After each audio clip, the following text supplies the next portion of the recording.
สบีได้สบายดีวันนี้เราก็จะมาเห็ดตามปกคลิปเลยเนาะก็จะเป็นการมาแจกโค้ดเนาะแจกโค้ดเด้อทุกคน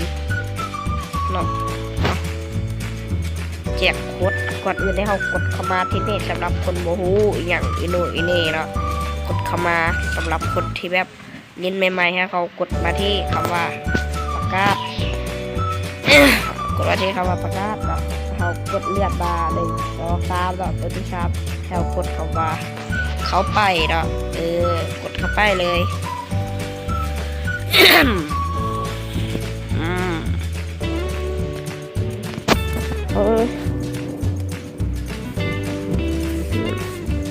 ฟ้ามันก็ห้องแต่ก็เอาทำการกดใส่โค้ดเลยเนาะ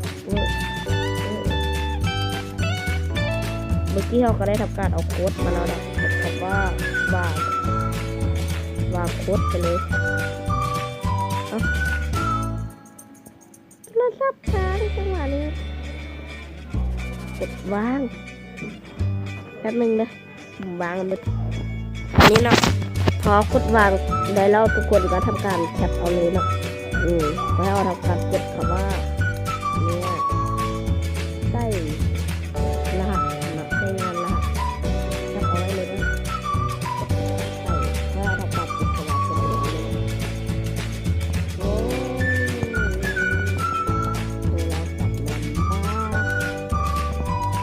เราจับมันไอเทมเรียบร้อย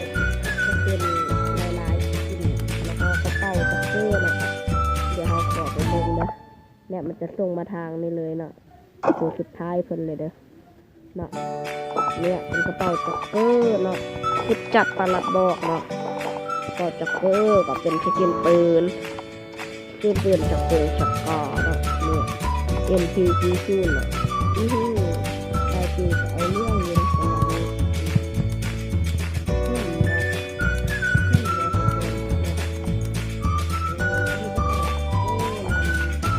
ใส่กระเป๋าจักเกอร์แล้วก็สกินปืน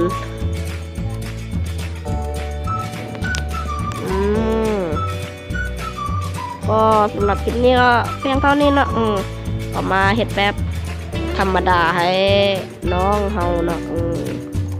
ของมังกรทองคนเนาะไปละจังหวะนี้ก็มีอย่างไรเนาะก็อย่าลืมกดไลค์กดซับสไครต์กดกระดิ่งติดตามเนาะเพื่อเป็นกำลังใจในการทำคลิปต่อไปเนาะสำหรับคลิปนี้เขาก็ได้ทำการลาก็เนาะไม่มีอย่างไร